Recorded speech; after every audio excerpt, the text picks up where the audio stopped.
সে কোন হঠাৎ করে আসে নাই, তারে আমরা চিনতাম। নারিফু নাসাবাহু ওয়া সিদকাহু ওয়া আমানাতাহু ওয়া আফাফাহু।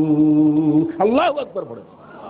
চারটা এমন শব্দ বললেন মুহাম্মদ সাল্লাল্লাহু আলাইহি ওয়াসাল্লামের উপরে, এই চারটার উপরে ঘন্টার পর ঘন্টা কথা বলা প্রয়োজন। আজকে আমার সময় নেই। ওই ব্যক্তিটি নারিফু নাসাবাহু, আমরা তার বংশ জানি। আরবের শ্রেষ্ঠ বংশ কুরাইশ বংশে আব্দুল মুত্তালিবের নাতি। অপরিচিত না সবার পরিচিত? পাকিস্তানের তো নাই এনো, সবার কি হুজুর বহুত বাইরের তো আসছে, আফ্রিকা মহাদেশের তো। আফ্রিকা মহাদেশ তো আলে বুজুর্গ হবে না, হুজুরের বড় জিজ্ঞাসা করা ওই বুজুর্গ কদ্দুর, ঠিক কিনা?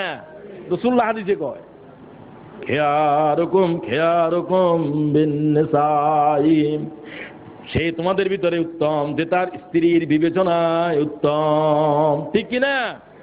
লোকে কয় হুজুর আর বুজুর্গ, এদের বই কয় যে হুজুরের কথা আর না কইও, এটা কি বুজুর্গ?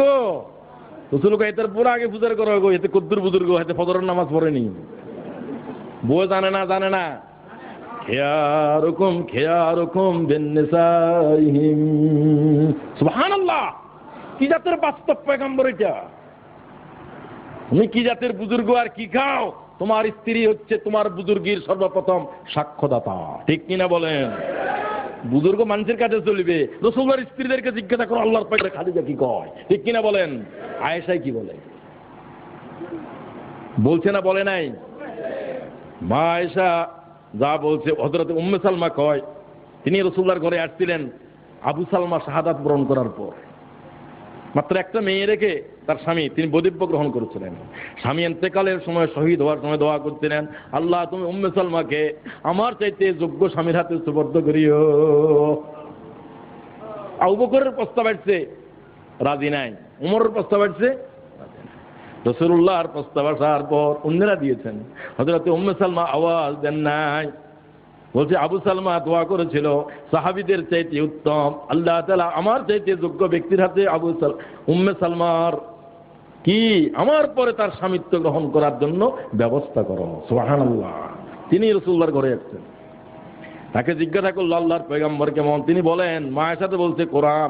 উম্মে সালমা বলেন তিনি সেই কোরআন ইয়ামশি আলাল আরদ, যে কোরআন জমিনের উপর হাঁটতেছে। সুবহানাল্লাহ, এটাই মুহাম্মদ। সুবহানাল্লাহ বলেন। বুজুর্গ হওয়া কি বুজুর্গ মিয়া? বুজুর্গর কি লেজ আছে নাকি? সমস্ত উম্মতের কাছে ভোগবাদী শুরু করেছো, ঠিক কিনা বলেন? আল্লাহর কোরআন মুহাম্মদ রাসূলুল্লাহর সুন্নাহ হাজির করো। আমাদের অহংকার দাম্ভিকতার জ্বালায় আর থাকতে পারছি না। শুধুমাত্র কয় যে এই পুরুষটি সেই পুরুষটি, কেউ কবর পূজা করেন, কেউ আকাবের পূজা করেন, ঠিক কিনা বলো?